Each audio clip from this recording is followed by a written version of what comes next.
ತಮ್ಗೆ ಗೊತ್ತಿರೋ ಹಾಗೆ ಈ ಮೊದಲನೇ ವಾರ ಜನವರಿ ಮೊದಲನೇ ವಾರದಲ್ಲಿ ಮಾನ್ಯ ಶ್ರೀ ಎಂ ಬಿ ಪಾಟೀಲ್ ಅವರಿಗೆ ಒಂದು ಅನಾನಿಮಸ್ ಟಿಪ್ ಬರುತ್ತೆ. ಒಂದು ಫೋನ್ ಕರೆ ಮುಖಾಂತರ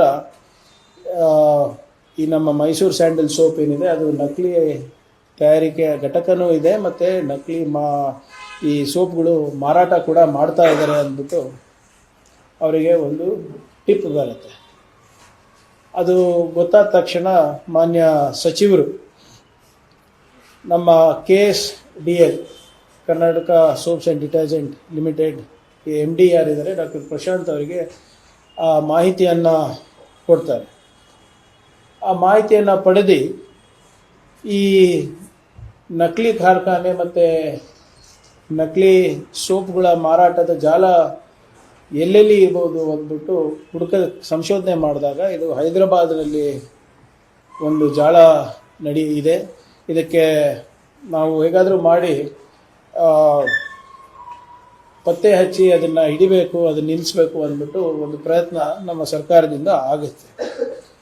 ಅದಕ್ಕೋಸ್ಕರ ಅವ್ರು ಏನು ಮಾಡ್ತಾರೆ ಅಂದರೆ, ಈಗ ಹಬ್ಬ ಇದೆ, ಹೊಸ ವರ್ಷ ಇದೆ, ಕೆಲವು ಆಫೀಸರ್ಸ್ಗಳು ಹೋಗಿ ಎಲ್ಲಿ ಈ ಒಂದು ಸುಳಿವು ಸಿಗುತ್ತೆ ಯಾವುದೋ ಒಂದು ಕಂಪನಿಗೆ, ಯಾವುದೋ ಒಬ್ಬರು ವ್ಯಕ್ತಿಗೆ, ಬಿಸ್ನೆಸ್ ಮ್ಯಾನಿಗೆ ಹೋಗ್ಬಿಟ್ಟು ನಾವು ಒಂದು ಭಾಳ ದೊಡ್ಡ ಆರ್ಡರನ್ನು ನಾವು ನಿಮಗೆ ಕೊಡ್ತೀವಿ, 25 ಲಕ್ಷದ ಆರ್ಡರ್ ಇದೆ, ನಮಗೆ ತಾವು ಈ ಸೋಪ್ಗಳನ್ನು ಕೊಡಬೇಕು ಅಂತ. ಅಫ್ಕೋರ್ಸ್ ಒರಿಜಿನಲ್ ಸೋಪ್ ಅಂತಲೇ ತಿಳ್ಕೊಂಡು ಅವ್ರು ಆರ್ಡರ್ ಪ್ಲೇಸ್ ಮಾಡಿರ್ತಾರೆ. ಅವರೇನು ಹೇಳ್ತಾರೆ, ಆಯಿತು ನಾವು ಕೊಡ್ತೀವಿ ಆರ್ಡರ್ ಅಂತ, 25 ಲಕ್ಷಕ್ಕೆ ಆರ್ಡರ್ ಕೊಡ್ತೀವಿ ಅಂತ ಅವರು ಒಪ್ಕೋತಾರೆ. ಆವಾಗ ನಮ್ಮ ಅಧಿಕಾರಿಗಳು ಹೇಳ್ತಾರೆ, ಇಲ್ಲ ಇದು ಭಾಳ ದೊಡ್ಡ ಆರ್ಡರಿಂದ ಇರೋದ್ರಿಂದ ನಾವು ನಿಮ್ಮ ಅಂಗಡಿಗೆ ಬಂದು ತೊಗೊಳಲ್ಲ, ನಿಮ್ಮ ಕಾರ್ಖಾನೆಗೆ ಬಂದು ನಾವು ತೊಗೋತೀವಿ ಅಂತ ಅವ್ರು ಹೇಳ್ತಾರೆ. ಅದಕ್ಕೆ ಇವ್ರು ಒಪ್ತಾರೆ. ಕ್ವೈಟ್ ನ್ಯಾಚುರಲಿ ಅಷ್ಟು ದೊಡ್ಡ ಪ್ರಮಾಣದಲ್ಲಿ ಆರ್ಡರ್ ಬರ್ತಾ ಇದ್ದರೆ ಅವರು ಖಂಡಿತವಾಗಿ ನೀವು ಈ ಸಾಬೂನುಗಳನ್ನು ಪಿಕಪ್ ಮಾಡೋಕ್ಕೆ ನಮ್ಮ ಕಾರ್ಖಾನೆಗೆ ಬರ್ಬೋದು ಅಂತ ಅವ್ರು ಹೇಳ್ತಾರೆ. ಭಾಳ ಸೂಕ್ಷ್ಮವಾಗಿ ಕಾರ್ಯಾಚರಣೆ ನಡೀತದೆ. ಆ ನಕಲಿ ಫ್ಯಾಕ್ಟ್ರಿ ಅಡ್ರೆಸ್ಸನ್ನು ಗೊತ್ತಾದ ತಕ್ಷಣ ಇವರು ನಮ್ಮ ಅಧಿಕಾರಿ ಅವರು ಈ ಒಂದು ಸರ್ಚ್ ಆ್ಯಂಡ್ ಸೀಸ್ ಒಂದು ಆಪ್ರೇಷನನ್ನು ನಡೆಸ್ಬಿಟ್ಟು ಆ ಫ್ಯಾಕ್ಟ್ರಿ ರೇಡ್ ಮಾಡ್ತಾರೆ. ರೇಡ್ ಮಾಡಿ ಸೀಲ್ ಮಾಡ್ತಾರೆ. ಅದಾದಮೇಲೆ ನಮ್ಮಲ್ಲಿರುವಂಥ ಬ್ರಾಂಚ್ ಮ್ಯಾನೇಜರ್ ಯಾರು Karnataka soaps and detergents limited B Prem Kumar ಅಂದ್ಬಿಟ್ಟು ಅಲ್ಲಿ ಇನ್ಚಾರ್ಜ್ ಇದ್ದಾರೆ ಸೇಲ್ಸಿಗೆ ತೆಲಂಗಾಣ ಮತ್ತು ಆಂಧ್ರ ಪ್ರದೇಶನಲ್ಲಿ. ಅವರು ಅಲ್ಲಿ ಮಲಕ್ಪೇಟ್ ಪೊಲೀಸ್ ಸ್ಟೇಷನ್ ಹೈದರಾಬಾದ್ ತೆಲಂಗಾಣನಲ್ಲಿ ಒಂದು FIR ಅನ್ನು ದಾಖಲೆ ಮಾಡಿಸ್ತಾರೆ. ಈ FIR ಪ್ರಕಾರ ಇಬ್ಬರು ವ್ಯಕ್ತಿಗಳು, ಪ್ರಿಲಿಮಿನರಿ ಇನ್ವೆಸ್ಟಿಗೇಷನ್ ಪ್ರಕಾರ ಇಬ್ಬರು ವ್ಯಕ್ತಿಗಳ ಮೇಲೆ ಕೇಸನ್ನು ದರ್ಜಾಗಿದೆ. ಅವರ ಹೆಸರು ರಾಕೇಶ್ ಜೇನು ಮತ್ತು ಮಹಾವೀರ್ ಜೇನ್ ಅಂತ. ಇವರಿಬ್ಬರಿಗೂ ಕೂಡ ಪೊಲೀಸ್ ಕಸ್ಟಡಿನಲ್ಲಿ ತಗೊಂಡಿದ್ದಾರೆ. ಅವರು ಈಗಲೂ ಕೂಡ ಪೊಲೀಸ್ ಕಸ್ಟಡಿನಲ್ಲಿ ವಿಚಾರಣೆಯಲ್ಲಿ ಇದ್ದಾರೆ. ಆದರೆ ಈ ವಿಚಾರಣೆ ನಡೆಸಬೇಕಾದಾಗ ಭಾಳ ಒಂದು ಆಶ್ಚರ್ಯ ಸಂಗತಿ ಮತ್ತು ಭಾಳ ಒಂದು ಇಂಪಾರ್ಟೆಂಟ್ ಇನ್ಫಾರ್ಮೇಷನ್ ಏನು ಬಂದಿದೆ ಅಂದರೆ, ಈ ಮಹಾವೀರ್ ಜೇನು ಮತ್ತು ರಾಕೇಶ್ ಜೇನ್ ಅಂತ ಏನಿಬ್ಬರು ವ್ಯಕ್ತಿಗಳಿದ್ದಾರೆ, ಅವರಿಬ್ಬರು ಕೂಡ BJPಯ ಸಕ್ರಿಯ ಕಾರ್ಯಕರ್ತರು, BJPಯ ಸಕ್ರಿಯ ನಾಯಕರು. ಅವರು ಯೋಗಿ ಆದಿತ್ಯನಾಥ್ ಜೊತೆ, ಯಾರು ನಮ್ಮ Uttar Pradesh BJP chief minister ಇದ್ದಾರೆ ಅವ್ರ ಜೊತೆ, ಇನ್ನೊಬ್ಬ ಭಾಳ ಪ್ರಚೋದನಕಾರಿಯಾಗಿ ಮಾತಾಡುವಂಥ ತೆಲಂಗಾಣ MLA ಇದ್ದಾರೆ, BJP MLA ರಾಜಾ ಸಿಂಗ್ ಅಂತ, ಅವ್ರ ಜೊತೆ, ಮತ್ತು ಅಫ್ಕೋರ್ಸ್ ಇಂಥದ್ದೆಲ್ಲ ಚಟುವಟಿಕೆಗಳಿದ್ದಾಗ ನಮ್ಮ ಕರ್ನಾಟಕ ನಾಯಕರು ದೂರ ಇರಲಿಕ್ಕೆ ಸಾಧ್ಯನಾ?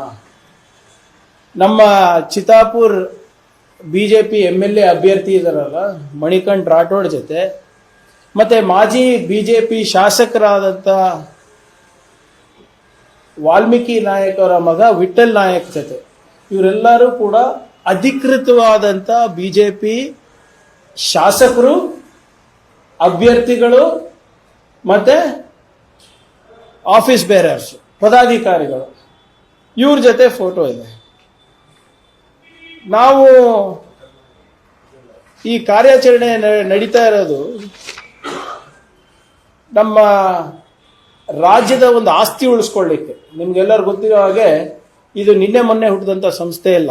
ನಾಲ್ವಡಿ ಒಡೆಯರವರು, ಕೃಷ್ಣರಾಜ ಒಡೆಯರವರು 1916ರಲ್ಲಿ ಪ್ರಾರಂಭ ಮಾಡಿದಂಥ ಒಂದು ಸಂಸ್ಥೆ ಇದು. ಕರ್ನಾಟಕದ ಒಂದು ಹೆಮ್ಮೆಯ ಪದಾರ್ಥ, ಪ್ರಾಡಕ್ಟ್. ಈ ಮೇಕ್ ಇನ್ ಇಂಡಿಯಾಕ್ಕಿಂತ ಮುಂಚೆ, ಪ್ರಧಾನಮಂತ್ರಿಯವರ ಮೇಕ್ ಇನ್ ಇಂಡಿಯಾ ಪ್ರೋಗ್ರಾಮ್ಗಿಂತ ಮುಂಚೆ, ವೋಕಲ್ ಫಾರ್ ಲೋಕಲ್ ಪ್ರೋಗ್ರಾಮ್ಗಿಂತ ಮುಂಚೆನೆ ಇವೆಲ್ಲ ಪ್ರಾರಂಭ ಆದಂಥ ಸಂಸ್ಥೆಗಳು ಬೆಂಗಳೂರಿನಲ್ಲಿ. ನಾನು ಪ್ರವಾಸೋದ್ಯಮ ಸಚಿವನಿದ್ದಾಗ ಸರ್ ಪ್ಯಾರಿಸಿಗೆ ಹೋಗೋ ಅವಕಾಶ ಸಿಕ್ಕಿತ್ತು, ವರ್ಲ್ಡ್ ಟೂರಿಸಂ ಕಾನ್ಫರೆನ್ಸಿಗೆ. ಅಲ್ಲಿ ಪ್ರತಿಯೊಂದು ದೇಶನೂ ಕೂಡ ಅವರ ಏನು ಪ್ರವಾಸೋದ್ಯಮವನ್ನು ಉತ್ತೇಜಿಸಕ್ಕೆ ಒಂದು ಸ್ಟಾಲ್ ಹಾಕಿರ್ತಾರೆ. ಸಬ್ಸಿಡಿ ಏನು ಕೊಡ್ತಾರೆ, ಹಾಸ್ಪಿಟಾಲಿಟಿ ಇಂಡಸ್ಟ್ರಿಗೆ ಬಂಡವಾಳ ಹೇಗೆ ತರೋದು ಅಂತ ಅಲ್ಲಿ ಇರ್ತದೆ. ಅಲ್ಲಿ ಫ್ರಾನ್ಸ್ಗೆ ಹೋದಾಗ ಎಲ್ಲರೂ ಕೂಡ ನಾನು ಕೇಳಿದ ಒಂದೇ ಮಾತು, ನೀವು ಫ್ರಾನ್ಸ್ನಲ್ಲಿ ಯಾಕೆ ನೀವು ಮೈಸೂರು ಸ್ಯಾಂಡಲ್ ಸೋಪನ್ನು ನೀವು ಒಂದು ರಿಟೇಲ್ ಆಗಿ ನೀವು ಓಪನ್ ಮಾಡಲ್ಲ ಅಂತ ಅವಾಗ ಕೇಳ್ತಾ ಇದ್ರು. ಅಂದರೆ ಇದು ವಿಶ್ವದಲ್ಲೇ ಹೆಸರು ಮಾಡಿದಂಥ ಒಂದು ಕರ್ನಾಟಕ ರಾಜ್ಯದ ಹೆಮ್ಮೆಯ ಒಂದು ಪ್ರಾಡಕ್ಟ್ ಇದು. ಅದಕ್ಕೆ ಇವತ್ತು ಬಿಜೆಪಿ ನಾಯಕರು ಇದರಲ್ಲಿ ಶಾಮೀಲಾಗ್ಬಿಟ್ಟು ನಮ್ಮ ಕನ್ನಡಿಗರ ಹೆಮ್ಮೆಯ ಒಂದು ಪದಾರ್ಥವನ್ನು ಇವರು ಮಾರಾಟಕ್ಕೆ ಇಟ್ಟಿದ್ದಾರೆ. ಇವ್ರು ಯಾವ ದುಡ್ಡು ಮಾಡೋದಕ್ಕೆ ಯಾವುದು ಕೂಡ ಹೇಸೋದಿಲ್ಲ. ಇವರು ಕರೋನಾನಲ್ಲಿ ಹೆಣದ ಮೇಲೆ ಹಣ ಮಾಡಿದ್ರು. ಈಗ ನಮ್ಮ ಕರ್ನಾಟಕದ ಏನು ಒಂದು ಆಸ್ತಿಯನ್ನ ಮಾರಲಿಕ್ಕೆ ತಯಾರಾಗಿದೆ.